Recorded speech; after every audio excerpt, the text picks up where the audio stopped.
People, welcome back to a closed heart experience. Again, my name is Jennifer. Our little disclaimer: I am not a therapist, I'm not a psychiatrist, and I'm not a counselor. This is just a group of people getting together talking about everyday issues and maybe helping one or another get through something. If it doesn't fit your situation, if it doesn't apply to you, don't use it. Common sense is a good thing, folks. Sorry. Okay, today's topic. So, my video on Thursday seemed to push a few buttons.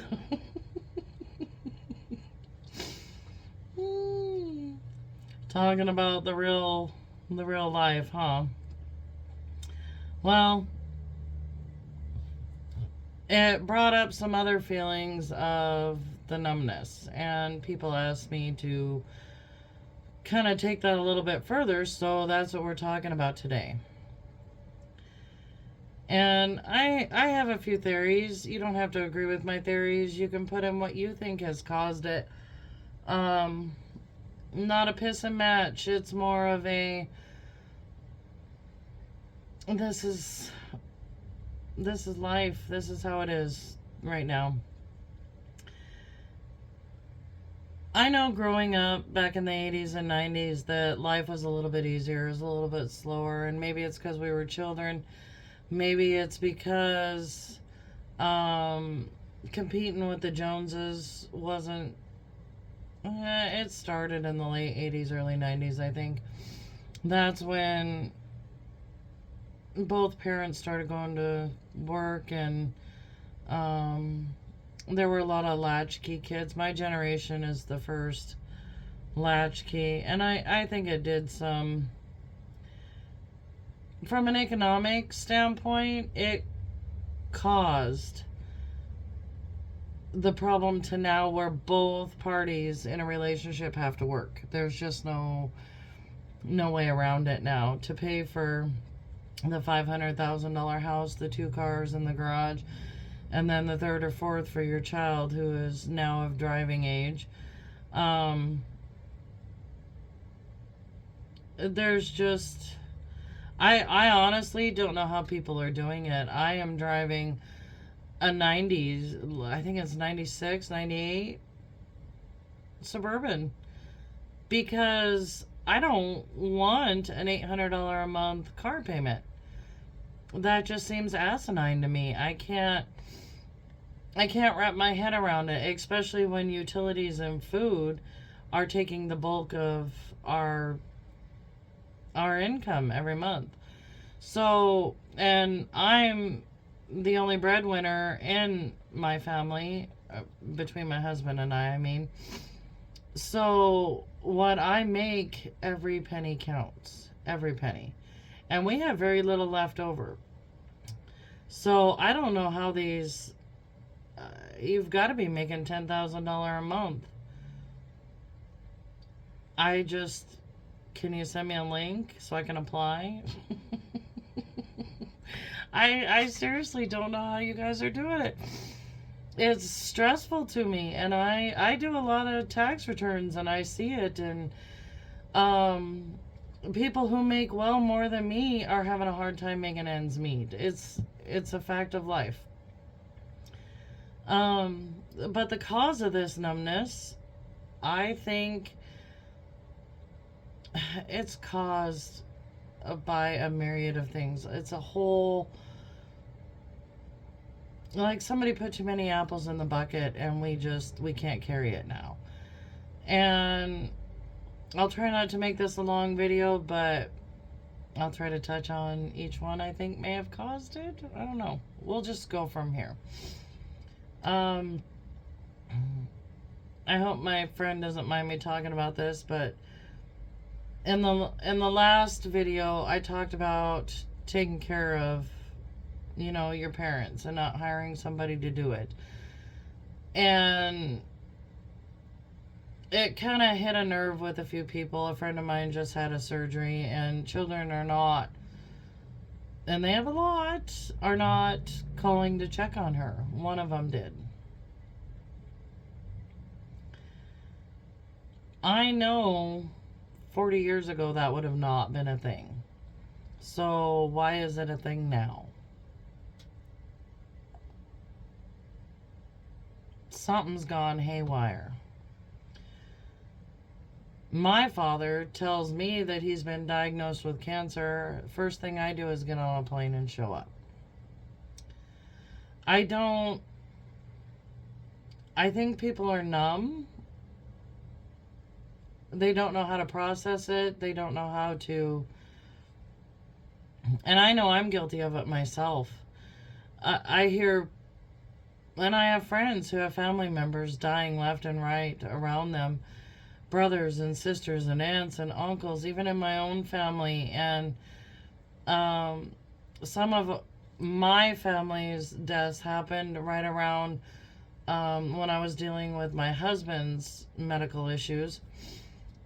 And I couldn't hardly process the fact of what was happening in my own home, let alone what was happening in other people's homes.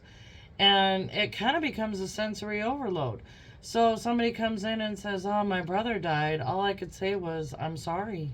I'm sorry."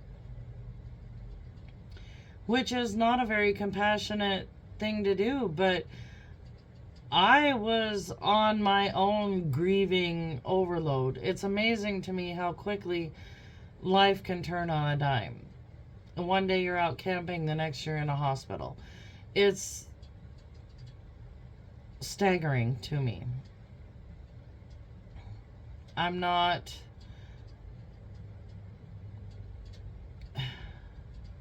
had a conversation with another friend, and I was kind of talking about the amount of people we have lost in just the last 5 years to death.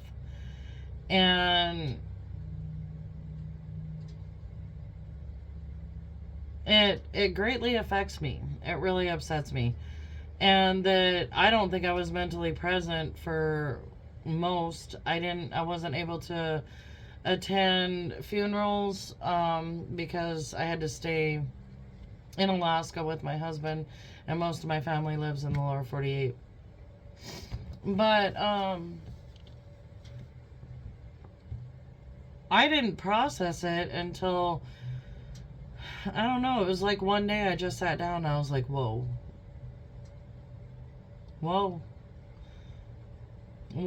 Two of my favorite uncles are no longer with us. And then we lose a third. And I lost a real good friend in that mix too. Somebody I had known since kindergarten. And not being able to sit down and physically grieve through those situations, it makes you numb. You're like, what's new? You lost a brother? Yeah, well, we've lost 5 family members. I don't want to get to that point. I don't want to get to that point. But I feel like we already have. And you're probably going to pish-posh this comment, but I think that there is so much violence every day. We see it on the news. I can't even walk out my office without hardly seeing it. You see it in movies, you see it on games, you see it on TikTok and Instagram and Facebook and X. There's so much violence happening around us that it becomes secondhand nature. There was one time I'd left work from downtown Anchorage, and this elderly man, his car had broke down. And this was probably like 15 years ago. So things were fairly still kind of safe in the Anchorage area. And anyhow, his car had broke down on a 2-lane road. And he was trying to push it by himself with nobody able to steer it or anything. And I pulled my car over, jumped out, and I said, you steer, I'll push. And we got it pushed off the road, and he thanked me, and I said, do you need a ride anywhere? He looked at me like I was crazy. Why would you offer that? Are you going to kill me on the way there? What are you going to do? You know? And I said, no, can I take you to a tow place? Can I, anything? And the whole ride, he was nervous. I could tell. And I dropped him off, and I said, I hope you get your car fixed. And the next day I went to work, and I was telling my boss about what had happened. And he chewed me out. He said, don't you ever do that again. And I said, why? It was an elderly man on the side of the road whose car had broken down. He needed help. And my boss was more concerned with my safety. And I get that. I completely get that. That if this man had been 30 years younger, would I have stopped? I don't know. I don't know if I would have or not. But the long and short of it is, nobody stops now. Nope. And I can tell you, growing up, if somebody was on this, and granted, I come from a small podunk, like 800 people town, so everybody knows your business. But if my dad saw somebody pulled over on the side of the road, you guarantee he was stopping, and he would help them fix whatever they needed to get on their merry little way, or give them a ride to wherever they needed to be. And I really think that's how we need to be. But no, we are, because of the violence, because of I want to say selfishness. I gotta be here at this time. I can't take time out of my day to help you. You should have been more prepared and blah, blah, blah. We just don't. We just don't. And to call your mom, who has had major surgery, to check on her, do you just not want to hear it? Do you not want to deal with it? I don't know the answer to these questions. I don't know the answers.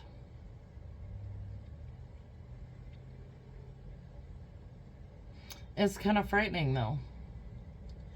And I noticed a friend of mine owned an assisted living home, and after helping her out here and there, I never noticed any family members coming by, and it kind of bothered me. I asked her, does anybody ever come to visit? Does anybody? And she said, no, you're about the only new face that they ever get to see. Why? If my mother was in an assisted living home, you could guarantee I would be there probably 5 nights out of every week. I want to make sure she's getting the best care she can. And that's if I couldn't provide it myself.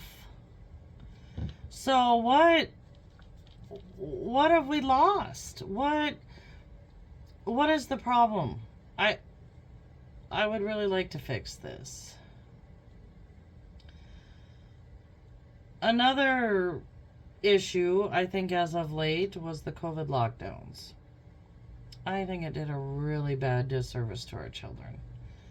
I think that 1 year of being locked down and not in school and not around their friends and not living it up,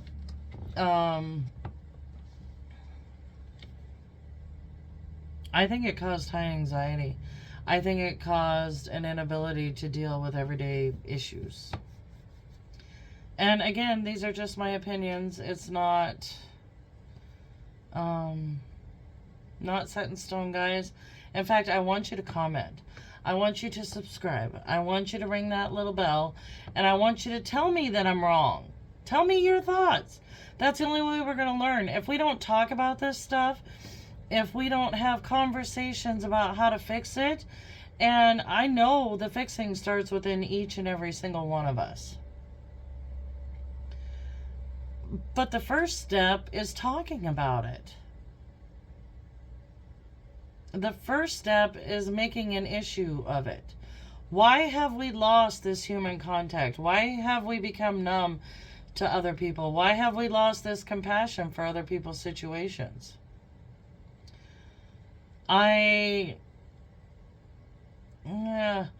This person is going to know exactly who they are, so my apologies. But within the last few years, I've had friends whose mother has died. I was the only one that showed up.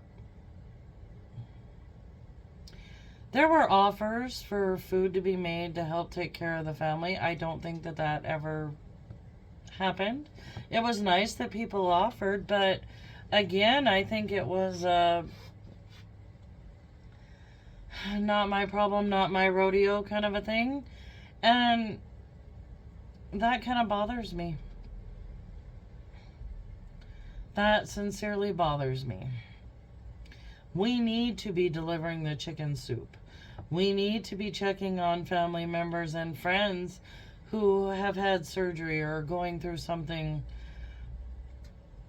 We need to make sure that they're okay. Life gets really lonely when you don't have the friends and family members around you. Do you want...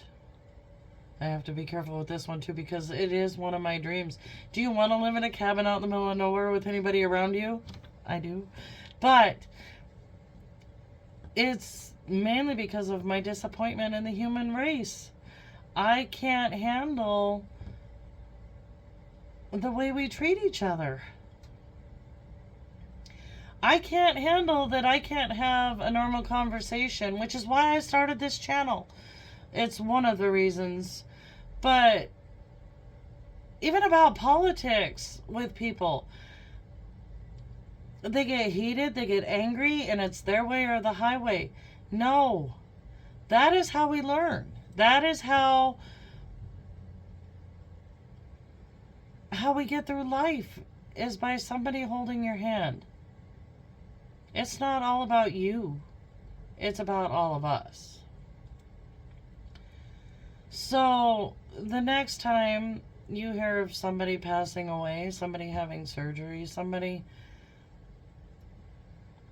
just having a rough day, check on them. Fight that numbness. Have compassion. It's okay. It's okay to care about other people.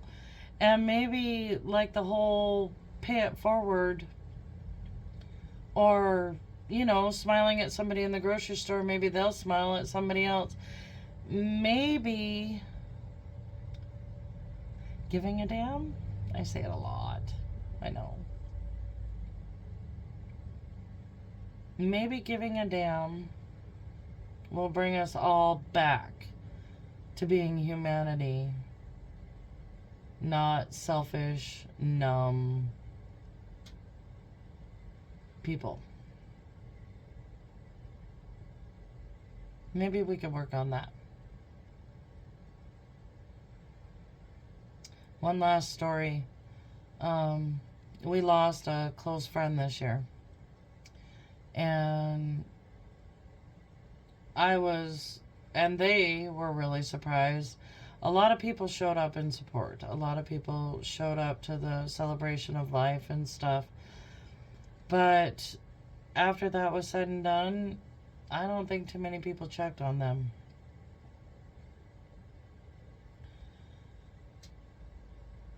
It's not about the moment, it's about the people. Grief can last a lifetime. And a simple word of "how are you doing" can go such a very long way. Excuse my computer. Clients needing things at 6 o'clock at night. That's how my world rolls. So, I guess the long and short of this is, can we get back to having a heart, folks? Show up with those balloons. Show up with those get well flowers. Show up with chicken noodle soup.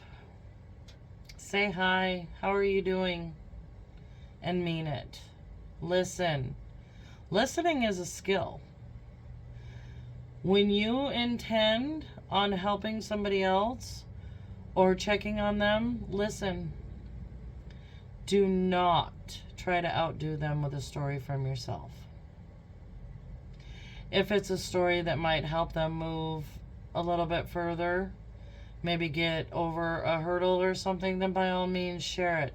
But when it becomes a piss and match, all you're doing is looking for sympathy for yourself. Which is going to be the next video, and I'm pretty sure I'm not going to make any friends off of that one. I have a problem with sympathy seekers. I do. And that's not what I'm talking about in this video.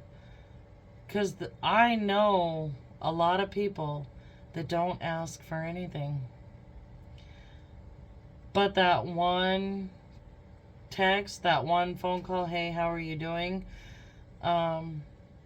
means the world to them. Because nobody does it anymore. That's a problem. So, let's work on it. Like I said, you can check on Grandma across the hall. Nobody's going to think poorly of you for doing it. And Grandma is going to love you for it. I promise. Okay, guys. God bless you. I love you all. On to the next. I'm out. Bye.